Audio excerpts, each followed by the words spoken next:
There's a full serving of laughs on the menu at Duffy's Tavern tonight with Archie the Manager, played by Ed Gardner. Archie's colleagues in comedy are Miss Duffy, Clifton Finnegan, and Eddie the Waiter.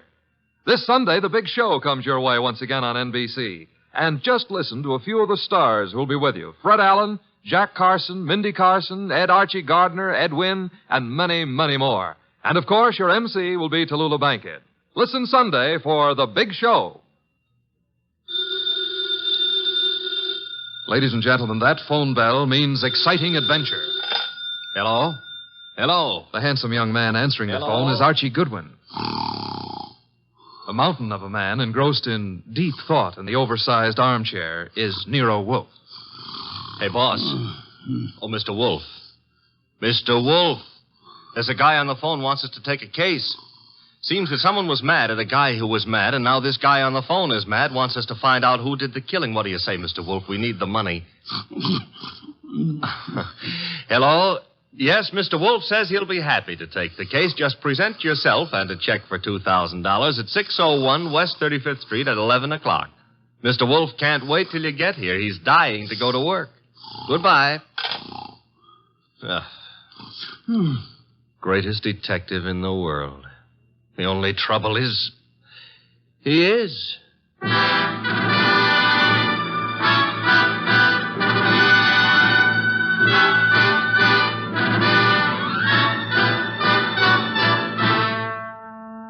Yes, listeners, Archie is so right. He is the greatest detective in the world, and the fattest, and the least energetic. He's Nero Wolfe, created by Rex Stout, and brought to you over this NBC network in a new series of adventures by Mr. Sidney Greenstreet.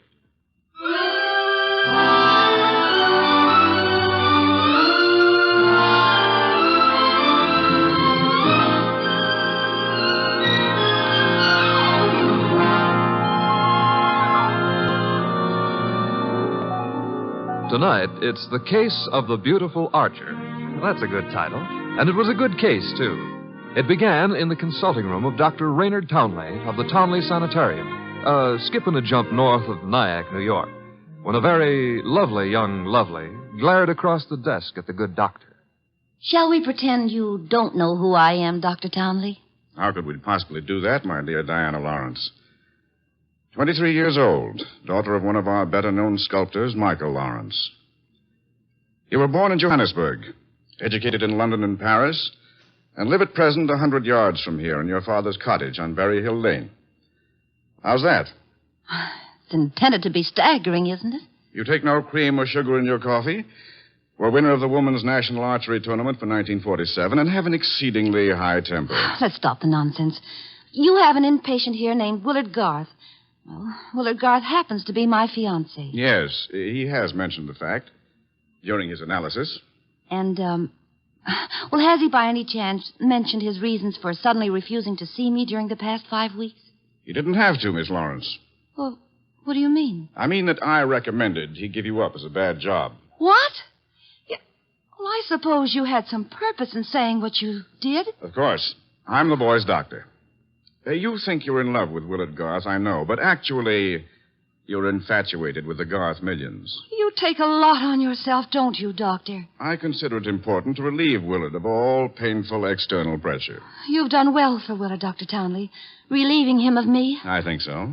Now, let's see you relieve yourself of me. You, purchased the gun for this occasion, Miss Lawrence? Yes. And what exactly do you hope to accomplish with it? A quick and complete reversal of your decision about me. I'm not as easy to handle as Willard is, you see. And if you intend to ruin my life, then I intend to end yours, here and now. The phone is ringing. Let it ring. Just as you say. It's the house phone, Miss Lawrence. It may be Willard, you know. Oh, Willard? Yes, he usually phones me from his room at about this time every day. Oh. Well, all right. Answer it, but be careful what you say. You're in command, it seems. Hello? Oh, why, hello. I thought it would be you, Willard. Look, my boy, Diana Lawrence is here. I've had a talk with her, and I've reconsidered my opinion. Yes, I'm quite serious. If you're at all sensible, you'll see her regularly and plan on a marriage as soon as you're discharged. Yes. Oh, you do? Very well. I'll see if she'll talk to you. Miss Lawrence. Yes? Do you want to speak with him? Give me the phone. Of course. Here you are, and I'll take this gun. There we are. Now, stand away, Miss Lawrence. But Willard's on the phone. Willard is not on the phone.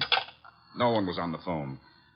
The ring came from the push-button bell under my desk here. Oh. Sometimes I find it convenient to interrupt my consultations with a phone call. Oh, you smug, deceitful, self-sufficient... Murder is a vexatious business. You'll be grateful to me one day.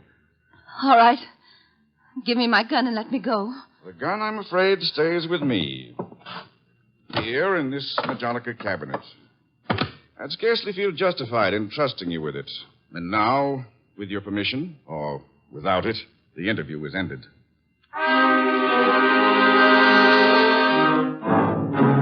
Later that day, the phone in the Lawrence house on Berry Hill Lane began to jingle. And this time it was no phony.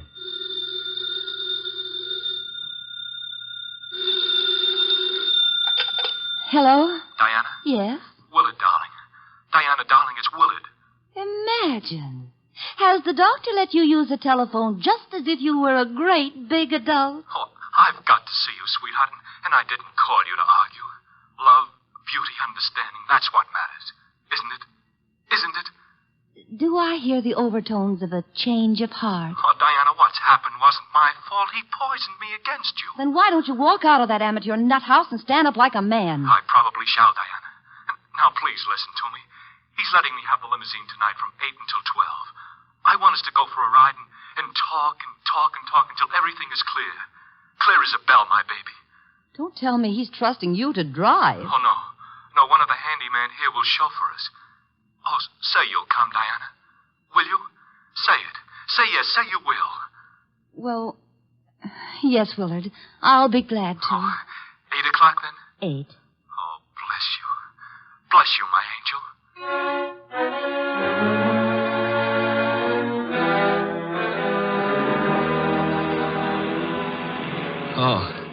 Oh, so that's it.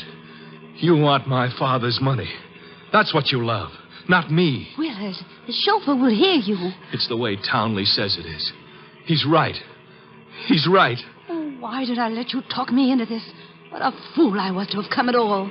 You're sick inside, Willard, so utterly, hopelessly sick. Oh, so now I'm hopelessly sick. Yes, you are. You're trying to confuse me. Take advantage of me. Wind me around your finger. Just because I love you too much. That's it.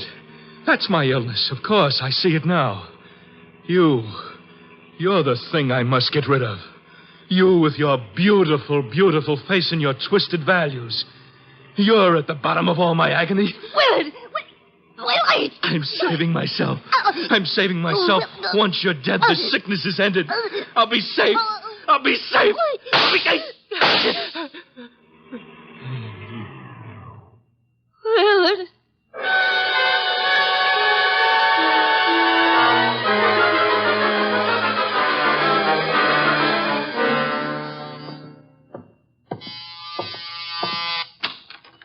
Dr. Townley? Yes. Come in. Mr. Wolfe's been expecting you. Come in, Dr. Townley. Come in. Have a chair. Thank you, Mr. Wolfe. I'm so happy you've agreed to take this case. Have a glass of beer. Oh, no. Never at this time of the morning, thank you. Well, Doctor, the newspapers checked with what you told me. The girl and young Garth went out for a ride in your limousine last night. The car was driven by one of your handymen. That's right. Haynes, his name is. And they never came back. Young Garth was found dead in the car with 2 bullets in him. The girl was gone, and also Haynes, the handyman chauffeur, huh? Correct, sir. Have you any idea where he could be? No, sir. And the young lady, tell me about her. She's Diana Lawrence, daughter of Michael Lawrence. The sculptor? The sculptor. She lives with him in a small cottage near my sanatorium on Berry Hill Lane. An extremely aggressive and self-centered female with more than a slight flair for violence. Your description might easily lead me to suspect her of this murder, sir. Well, I'm aware of that. And I don't think you'll be far off the mark.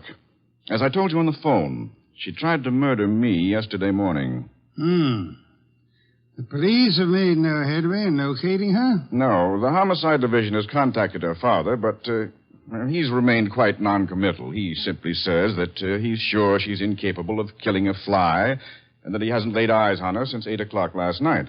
Highly suspicious behavior. She was unquestionably in the car with young Garth when he was murdered. She wasn't alone in the car with him. You're referring to Haynes? Yes, but he can't be found either, remember? It appears that he failed to list his address on his job application. But somehow, Mr. Wolfe, I'm quite sure he'll show up this afternoon. Somehow, Dr. Townley, if I were you, I wouldn't be quite so sure. We must begin by facing the initial problem of locating our suspects. Archie? Yes, sir? Get out the car and drive up to the house on Berry Hill Lane. And then? There you will ask Mr. Michael Lawrence to be sensible enough to cooperate with us in finding his daughter. And if the answer is no? I recommend, Archie, that you flatly refuse to take it.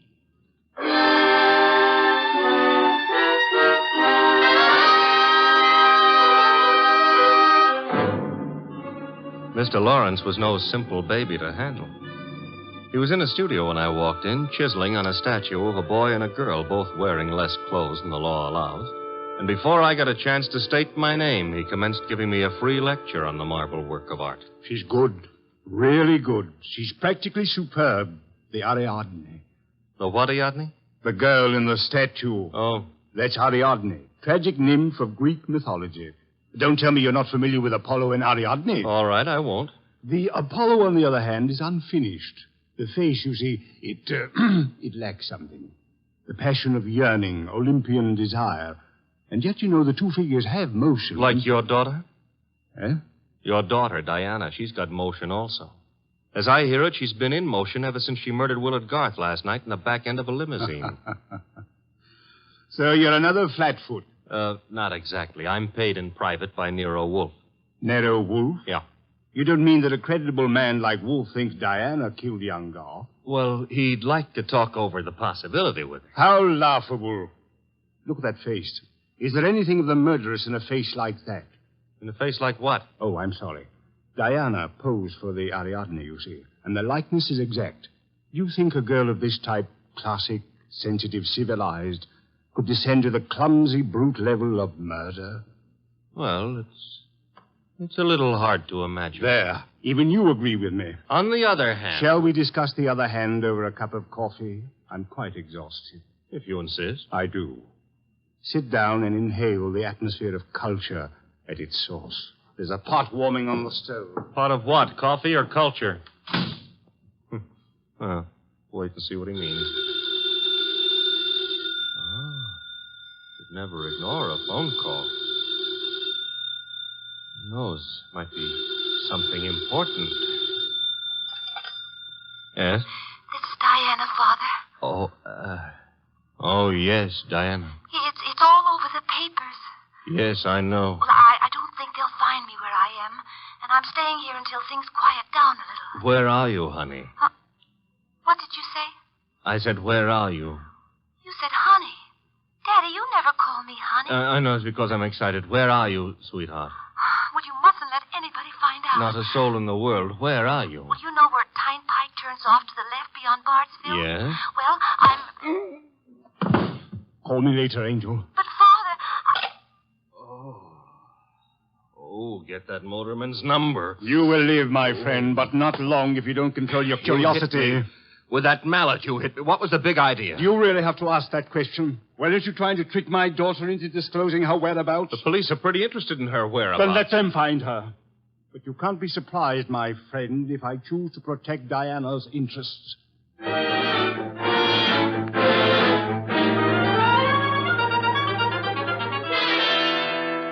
So he's working on an Apollo and Ariadne, is he, Archie? Who cares about Apollo and Ariadne? The point is how he worked on my gourd. That, of course, was unfortunate, my boy, but... Did you get that piece? Mm-hmm. Hello? Inspector Kramer. Hold it. For you. Here. Hey. Yes? Wolf, How are you, Inspector? I hear you're in on the Garth killing. Not very deeply, I am afraid. We are still trying to locate the Lawrence girl. Well, you can forget about that. Yeah? Yes, we've already located her and released her on a habeas corpus. That sounds interesting. Her father had a lawyer on our heads before she was in here 10 minutes. Too bad you couldn't have held on to her. Oh, I don't know. I'm not so sure we want her. Why not? Well, first of all, it's not likely she did it. No? No. Ballistics stated that the bullets that killed Willard Garth were not fired from point-blank range.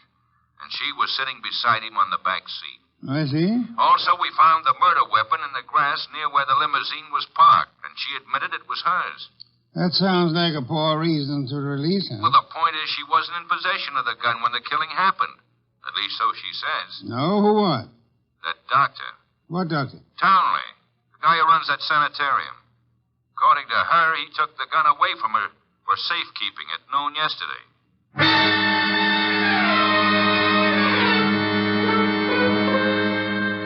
There was a little more talk between them, something about fresh cigar ashes that were found in the dashboard ashtray of the limousine.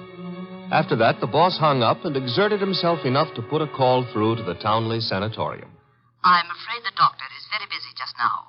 So am I, and my business happens to be highly important. Well, I'll say you called, Mr. Wolfe, and I'll ask him to contact you just as soon as he has a free moment. Do you happen to have a free moment, miss? Why, well, yes, sir. Could you spend it by telling me if that handyman, Mr. Haynes, is being located? Why, yes, as a matter of fact, he has. One of the staff just found out where he lives, Mr. Wolfe. Well? He has a little cottage at 206 Dockside Road. That's out near Sheepshead Bay. Thank you. Archie. I'm going someplace, I suppose? You are? You're going to Sheepshead Bay.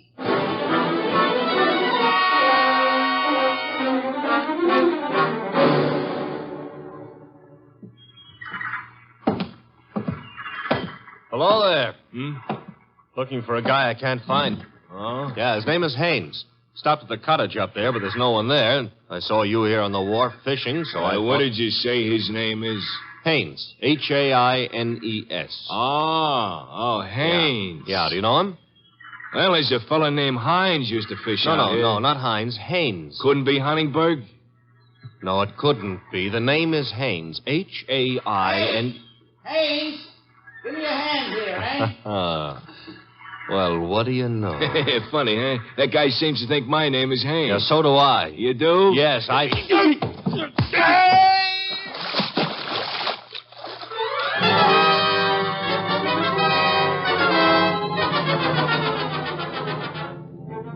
got back to our house soaked to the skin and minus Haynes, and just in time to see the boss in the exhausting process of walking across the room to answer the phone. Hello? This is Dr. Townley. You called me. So I did. About the murder? More specifically, about the statement from Diana Lawrence that you removed a firearm from her possession yesterday morning. That's quite correct. It's here in my Majonica cabinet. Is it? Of course it is. I suggest you check. Just a moment. Mr. Wolfe. Yeah? I'd like to see you at once. The gun, I suppose, has vanished. What? How did you know? Because it is at ballistics, Doctor. It turned out to be the gun that killed Willard Garth. I see. Do you? Yes. I understand everything now. It's all so crystal clear. Just how crystal clear? I'm quite certain, Mr. Wolfe, that I can put my finger on the killer. And I think it would be well if you came here immediately. No, I'm afraid it's impossible, sir. There's an important operation scheduled, and I simply cannot leave. What do you suggest? Well, is it outside the realm of possibility that you come here? Is it, Mr. Wolfe? Hello, Mr. Wolfe? Mr. Wolfe?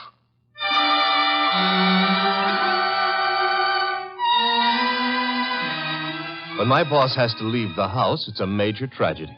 Sometimes he rages, sometimes he curses the whole detective business, lock, stock, and barrel. And sometimes he keeps very quiet and grips the side of the car desperately and tries not to inhale any fresh air. This was one of the quiet times. Just go slowly, Archie, but get there as quickly as you can. Oh, you don't want a chauffeur, Mr. Wolfe. What you need is a magician. Keep your eye on the road and don't strain yourself to make superfluous witticisms. Why don't you try relaxing a little?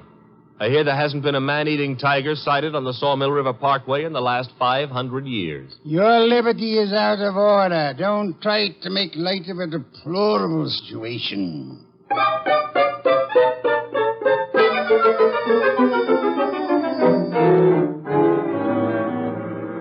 Here's the sanatorium. And there's Dr. Townley coming to meet us. It's terribly nice of you to have come, Mr. Wolfe. I've heard about your aversion to traveling, and I appreciate your going to the trouble. Don't mention it.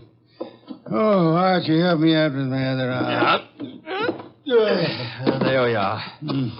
Now, calm down. You're all in one piece. I think you'll find the trip highly profitable, Mr. Wolfe. You'll consider it time very well.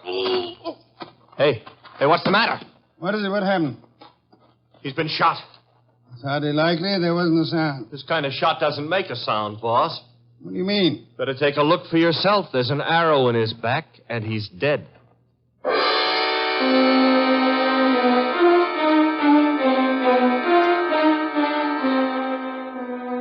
We remembered that Dr. Townley had said Diana Lawrence had won the Women's National Archery Tournament for 1947.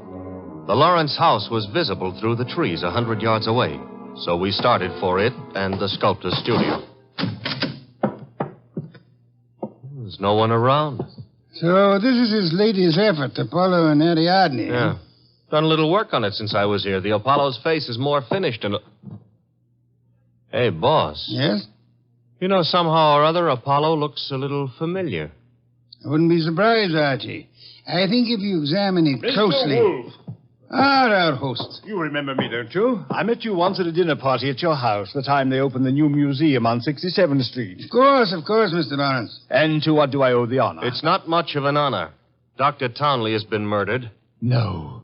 I am afraid Mr. Goodwin is being accurate. He's been murdered with a bow and arrow. And what does that mean to you, Mr. Lawrence? I'm sorry.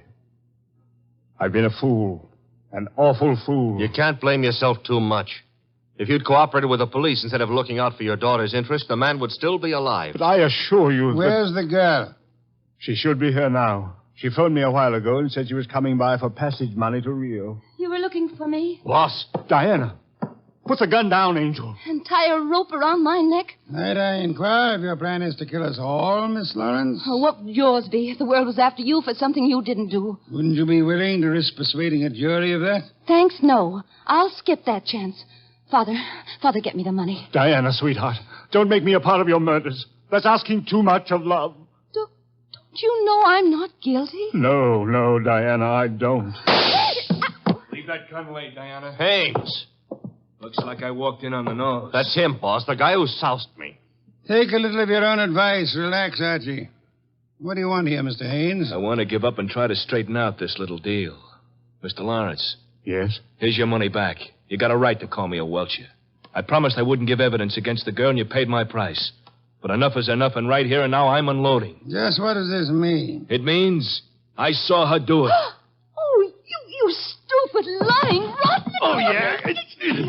Grab her, Archie. Grab her. Get the pair of them out of here.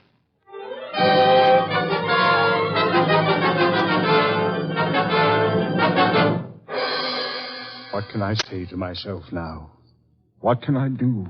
I'm sorry, Mr. Lawrence, but it's not necessary to eat your heart out. Many fathers before you have done their best and failed. But I had a special duty toward Diana. Special duty? Yes. Well, you see, you'll find it out sooner or later, so I'd best tell you now. I'm not a real father. I adopted her 9 years ago, and she was 14. I see. And I should never have done it. I realize now that I wasn't equal to the task. Well, all's not lost yet. They may not convict her, you know. Yeah? I said they may not convict her.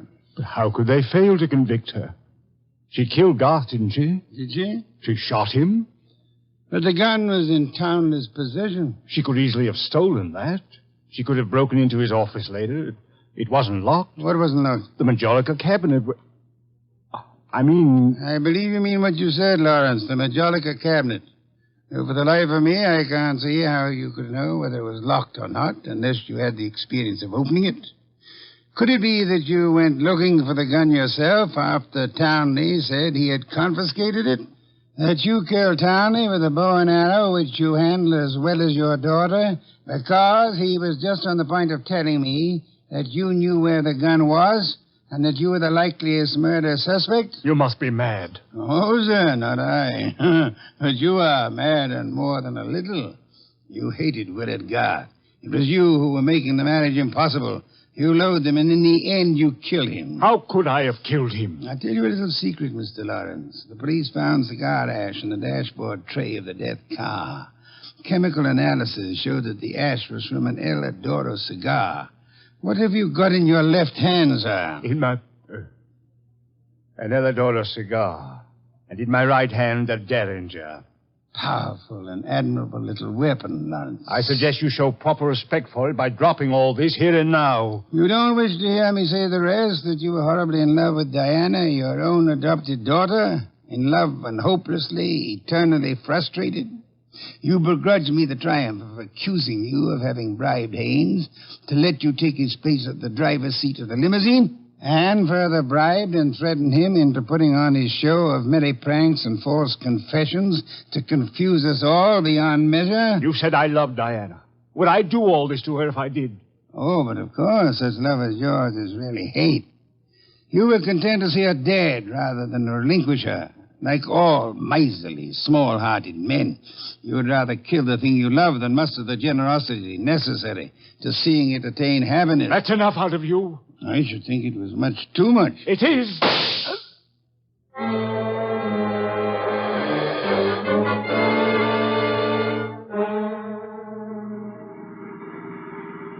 Archie, my boy, I'm grateful to you, both for coming back into the house when you did and for being such a good shot. Hope you remember that next time you feel like insulting me. Mm-hmm. Tell me, what's with that cigar ash routine? Who told you the ashes in the limousine were from an El Adoro, boss? I never heard anything about that. As a matter of fact, neither did I. No one could possibly have determined the brand by any chemical means in existence. I knew that, you see, and I took the long chance that Lawrence didn't. Oh. But I still don't get the mainspring of the deal. How did you know he was in love with Diana? That was genius. I have to admit it. You see, it all hinged on the statue of Apollo and Ariadne. According to the Greek myth, Apollo fell deeply in love with the nymph, but because they were of different worlds, he was condemned to pursue her always and never to catch her. Well, what's that got to do with the price of eggs? Isn't it perfectly obvious? Didn't he tell you that Diana had posed for the Ariadne? Yeah, but I still don't... And you yourself remarked on the fact that the finished Apollo looked somehow familiar, didn't you, Archie? Yeah, I did, boss. Don't you know why that was? You mean that... I mean that Michael Lawrence unconsciously revealed the true state of his heart. He didn't intend to, I suppose. But precisely and accurately, he chiseled the features of the tortured God in his very own image. Oh. And speaking of torture... Yeah? Will we be home in time for dinner? Oh, boss, you can't be that hungry. Oh, I am. Good heavens, Archie. Do you realize that I haven't eaten since lunch?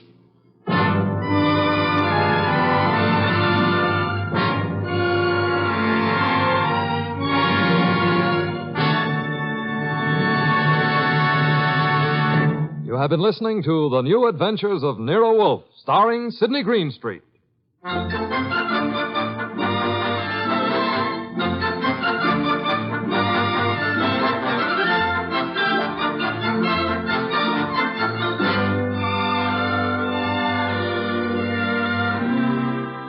Tonight's transcribed story by Peter Berry was based on the characters created by Rex Stout. This is an Edwin Fadiman program produced and directed by J. Donald Wilson. In the cast were Larry Dobkin as Archie Goodwin and Gigi Pearson, Ted Von Elst, Bill Johnstone, Peter Leeds, and Jay Novello. Next week at this same time, Nero Wolfe and Archie will bring you The Case of the Brave Rabbit. Don Stanley speaking. There's fun and laughs later tonight when Ed Archie Gardner stars as Archie the manager in Duffy's Tavern. As usual, Duffy won't be there, but Archie will be there, armed with his own whimsical version of the English language. Another Friday favorite you'll hear later is The Delightful Life of Riley, starring William Bendix as Chester A. Riley.